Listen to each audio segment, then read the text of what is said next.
I found 17 uncommon passive income ideas that actually make money in 2024. So before we get into it, make sure you cheers the like button, and let's jump into it right now with number 1 on the list, which is participating in sleep studies. Yes, you can actually get paid to sleep, and this might be the ultimate form of passive income. And this basically involves participating in research projects and clinical trials, and these are aimed at understanding natural sleep patterns as well as sleep disorders. And these are typically conducted by research institutions, universities, hospitals, or clinics. And in many cases, you can do these in the comfort of your home. You basically just have to hook up some equipment so that they can monitor you. And in some cases, you might actually have to go in and sleep in a clinic or a hospital setting. But this is actually legit, and you can apply for this in places like clinicaltrials.gov. And there's websites such as sleepstandards.com where they'll pay you $2,000 in order to do this. And even NASA pays people $19,000 to stay in bed for 2 months. Now, in that case, you actually have to like stay in bed the whole time. You literally can't leave your bed. Morning, Sleeping Beauty.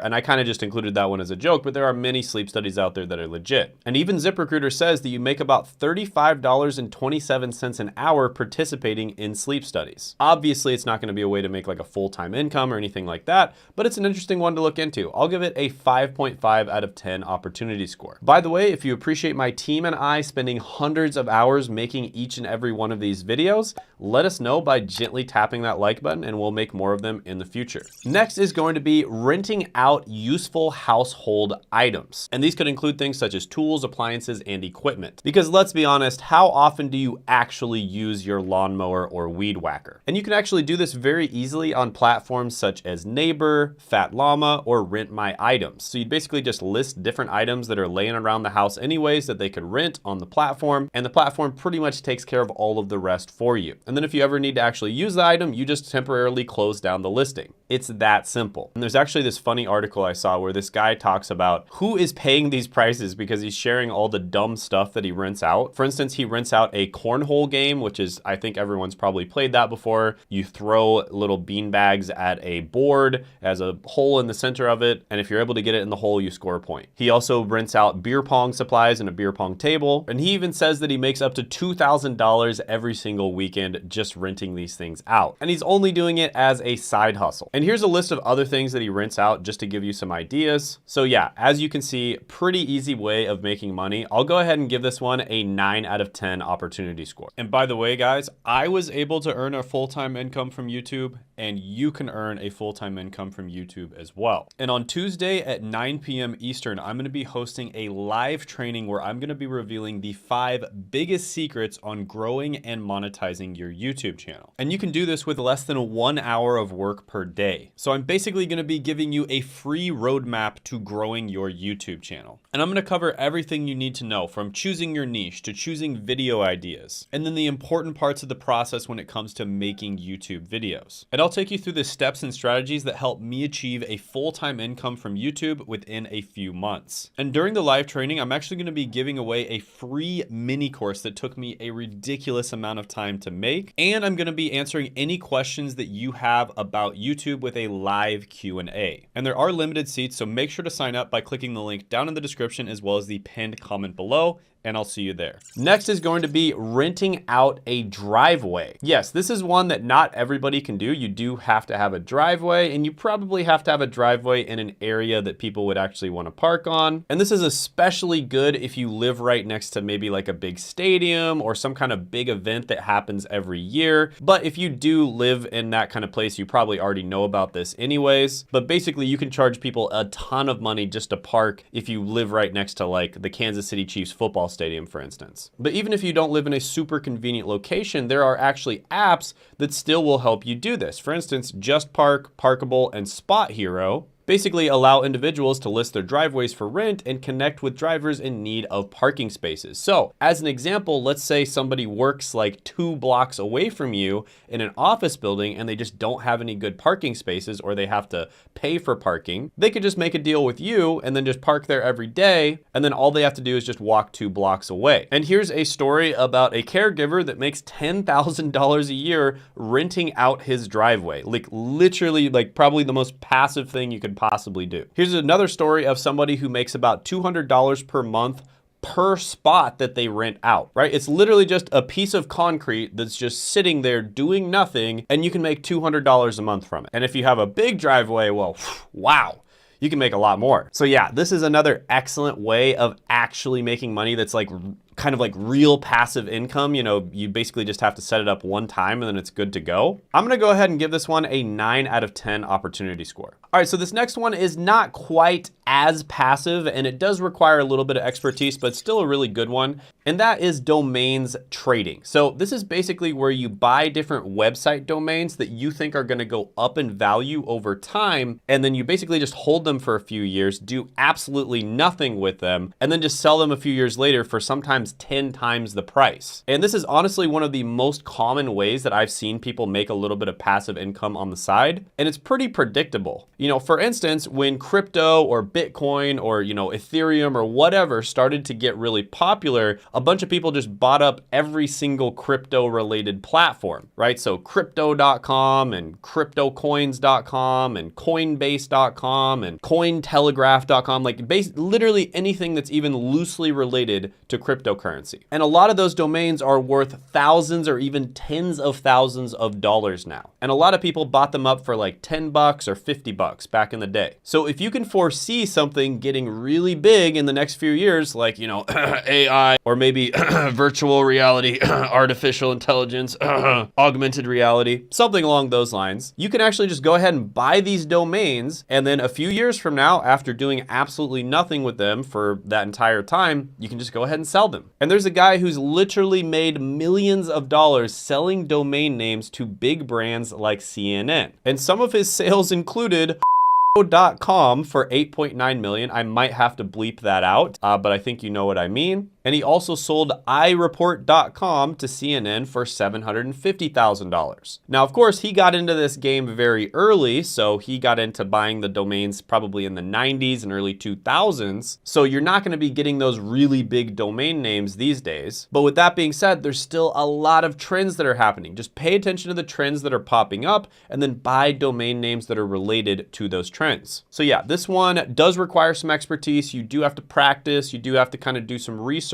But once you've bought the domains, it's extremely passive. And so I'm gonna go ahead and give this one a 9 out of 10 opportunity score. Next is going to be creating a boring YouTube channel. Now, you might be asking me, Shane, why would you ever create a boring YouTube channel? YouTube's supposed to be lots of fun, right? Well, yeah, YouTube is a lot of fun. I like watching YouTube videos, but let's be honest, probably about half the time you watch YouTube videos, it's not for fun, it's for education because you're looking something up. And somebody out there is making these educational videos that people look up all the time and then end up watching. And is it the funnest thing in the world to make educational videos? Sometimes it is, sometimes it isn't. But with that being said, if you find the right topic and you start making videos about it, that is a great way to make a ton of money, because most people who want to start on YouTube want to become vloggers or video game streamers, or they want to make like a mukbang channel or something like that, something that's fun. So there's a lot more opportunity to make these boring channels that are in the educational niches. And that's exactly what I've done. I focus on helping other people. I want to solve real problems for real people out there. I'm not necessarily trying to make entertaining content. And a lot of people see, you know, the Mr. Beasts of the world making $54 million a year and the Jake Pauls of the world making like $40 million a year. And they think, oh,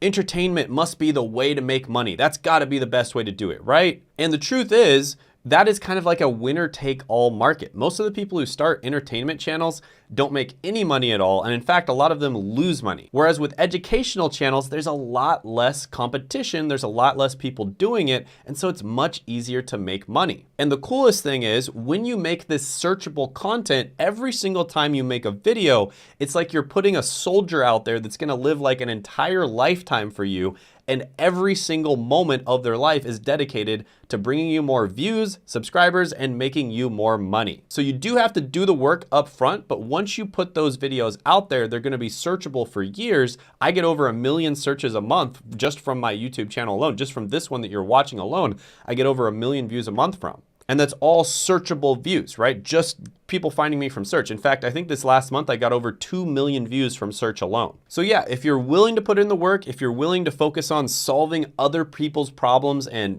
putting off the fun a little bit longer, for a few years, then you can just have fun for the rest of your life because you started a YouTube channel that's making you passive income forever. So yeah, absolutely love this business model. This is the exact business model that I do. So it would be ridiculous for me to not mention it in the video. I see a lot of other YouTubers that talk about all these side hustles and for some reason, they never mention the side hustle that they're actually doing, I guess because they don't want to create competition or something like that. But yeah, this is, in my opinion, without a doubt, the best way of making money. With this channel alone, I make over 6 figures a month, and I'd only have to work 4 hours a week in order to maintain it. So yeah, this one absolutely gets a 10 out of 10 opportunity score. Absolutely love this one. And by the way, I do train a few people every single month on how to grow on YouTube. It's actually my passion. I love the subject of growing and making money from YouTube. So I train a few people every month. And if you want to apply for my coaching, you can with the link down in the description, as well as the pinned comment below. Next is going to be buying IP. Now, what exactly is IP? It's intellectual property. Just kidding, that is IP as well. But in this particular case, you're gonna be buying internet protocol or IP addresses. And every single time you log onto the internet, you have what's known as an IP address. And unless you have really good VPNs or you're using some kind of private server or something along those lines, all of these companies can track exactly who you are and exactly what you're looking up. And a lot of people don't like that. And so they'll actually rent out other people's IP addresses. And that's where you come in as the person who is basically renting it out to them. And now this is very passive once you create your IP addresses. And a lot of the time you can actually make more money than what you're paying for your internet service provider every single month just by doing this. Now there's several different companies you can do this with. One of them is IPv4 Global. Another one is Loris.net. And yeah, it's pretty simple, pretty easy to do. The income potential is relatively capped. I mean, I guess you could have like an IP address empire, but that kind of defeats the purpose of doing this because that would be a lot of extra work. So I'll go ahead and give this one a 7.5 out of 10 opportunity score. Next is going to be storing people's stuff. So there have been so many different billionaires, yes, billionaires with a B, that have been created in the United States as well as other countries that started storage businesses. Storage is a massive business in the United States as well as a bunch of other countries. And did you know that if you have a house and you have some free space, you can actually rent out that space?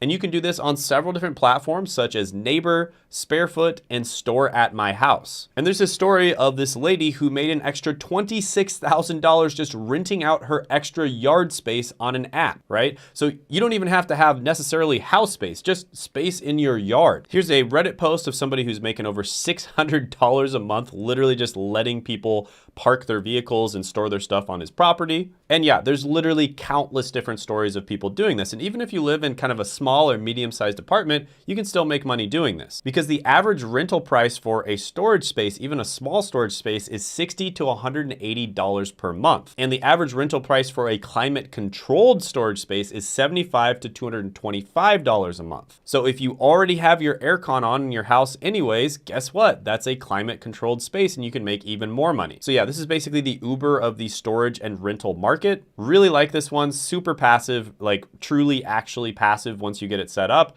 I'm gonna go ahead and give this one a 9 out of 10 opportunity score. Next is going to be investing in bonds. Now, if you ever hung out at a country club or just hung out with older people, they really like investing in bonds. There's so many different things that they could invest in, but for some reason they choose bonds. Why is that? Well, because it's a super, super low risk way of investing your money and making sure that you get a return from it while also keeping it extremely liquid so you can pull it out as soon as you need to. And the average return on corporate bonds is about 4 to 5% per year. And historic rates have been even higher, sometimes up to 15%. And there's a 30-year average of about 6.1% right now, but that doesn't mean that it's going to be that high in the future. Now, treasury bonds are a little lower at about 3 to 4%, and municipal bonds are about 2%. But these are some of the safest investments that you can make. Now, of course, I'm not a financial advisor, so make sure you do your own research here. But with that being said, this is truly a passive way of making money. And if you have a bunch of money sitting there, you might as well put them in something like bonds or invest them in something else. So I'll go ahead and give this one a 7.5 out of 10 opportunity score. Another thing you could invest in is index funds. And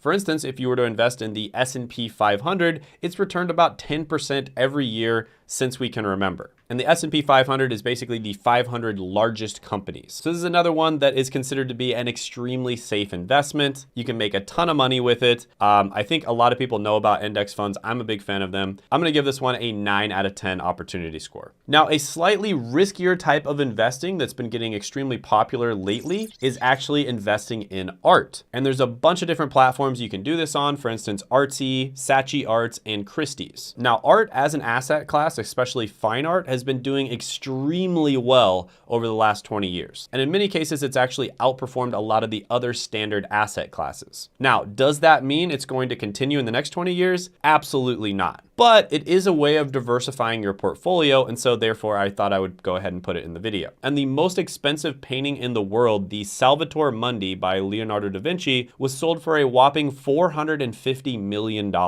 And billionaires, for instance, invest in art all the time, so they think it's a good, worthwhile investment. So yeah, this is a decent one to look into, especially if you want to diversify your portfolio. I'll give this one a 6 out of 10 opportunity score. The next one is also much more risky, but it does have the potential for a higher return, and that is P2P lending, also known as person-to-person lending. And this is basically where you lend money to other people that are out on the internet that are also using the same website or app as you. And then you get to earn back interest on that money. So this is basically what banks and financial institutions do to us. And so there's different platforms like Prosper, Lending Club, or Funding Circle that allow you to basically do it to other people without having a bank or a financial institution as the intermediary. And they do take a small fee for that. Here's a guy who earns $300 to $400 a month in interest. And the average return for something like Prosper is going to be about 5.7%. But people who are very good at choosing who to lend out to can make much more money than this. So yeah, this one's decent. I'll go ahead and give it a 6.5 out of 10 opportunity score. Next is going to be advertising on your car. And this is literally where you just wrap your car in some sort of advertisement from a company. And there's many different companies you can do this with. Carvertise, Rapify, and Sticker Ride are a few of them. And as long as you don't mind being kind of like a walking, or in this case, driving advertisement, you can make some good passive income from this. And people report that they make an extra $70 to $180 monthly, and this is completely passive. And on the platforms, they even say that you can make anywhere from $100 to $500 per month. So yeah, this one is super passive, hard to argue here. As long as you're okay with being a driving advertisement, this one's great. I'll give it an 8 out of 10 opportunity score. Next is going to be selling your notes online. So if you're somebody who has maybe taken classes at a university or even a high school in some cases, and you've taken notes on the different classes, or if you're just somebody who's really good at certain subjects and you're good at taking notes on those subjects, this could be a great opportunity for you. So here are some examples: Study Soup as well as Stuvia. Those are two really good ones. And believe it or not, there are people out there that made $2 million in revenue literally just selling their study notes. So this lady, for instance, she was a full-time emergency room nurse, and she took really good notes in college in her nursing days, and she built a community on TikTok of 687,000 people, and then she basically drove people to her Etsy store where she sold her old notes. So that's a perfect example of how you could make money doing this. So yeah, really good one. This is less passive than a lot of the other ones on the list. So for that reason, I'll go ahead and give it an 8 out of 10 opportunity score. Next is going to be purchasing ATMs, right? So you've probably used an ATM before. You put your card in, put your password in, and you withdraw money from it. Well, what you didn't know is a lot of those ATMs are actually owned by individuals, not necessarily companies. And every single time you withdraw from the ATM, it usually charges you anywhere from $1.50 to $3.50. And a friend of mine, Paul Alex, actually does this for a living. So he basically started his first ATM machine, and he started making $500 a month from it. And about a year and a half in, he already had 30 ATMs, and he was making $15,000 a month. And the average surcharge income for an ATM is about $450 a month. And it also takes time to find a good location and get it set up. But with that being said, after you've had that initial investment, it is relatively passive. With that being said, if you are going to make this into like an ATM empire, you are going to have to hire somebody to go and replace the cash for you. But yeah, this is a really good one. I'll go ahead and give it a 9 out of 10 opportunity score. Next is going to be selling 3D designs. And this one is one that I'm very bullish on in the near future, because I think with augmented reality as well as virtual reality and also 3D printing, selling 3D designs is going to be huge. Maybe you should buy some domains related to it. So there's a bunch of different websites you can do this on: Shapeways, TurboSquid, CG Trader, and Sketchfab, for instance. And there's many different things you can make this on, for instance, gaming, architecture, animation, and even product design. And just as one example of the use cases for this type of thing, when 3D printing gets just a little bit better, you're gonna be able to actually design your own Halloween costumes as well as cosplay costumes. So if you want to be somebody for Halloween, you basically will just have to measure your dimensions, then you design the costume that you want online, and then it would automatically print it for you using a 3D printer, and they would ship it to you. So I can almost guarantee you this is going to be a massive business here in the next few years. So if you want to get into this and start designing things and posting them on these websites, could be a really good opportunity for you. For instance, this is a design right here that is being sold for $2,400. But typically 3D character models cost between $50 and $500, and those are for the basic ones. For the mid-range 3D character models, they usually charge between $500 to $5,000, and for high-end 3D character models, they charge $5,000 or more. So this is a huge business, and there's real money in this. So yeah, really good one. I think this one's gonna be great in the next few years. I'm gonna give this one a 9 out of 10 opportunity score. By the way, I did a video on the 10 easiest AI side hustles that went semi-viral. People were loving it, and you can check that video out by clicking right here.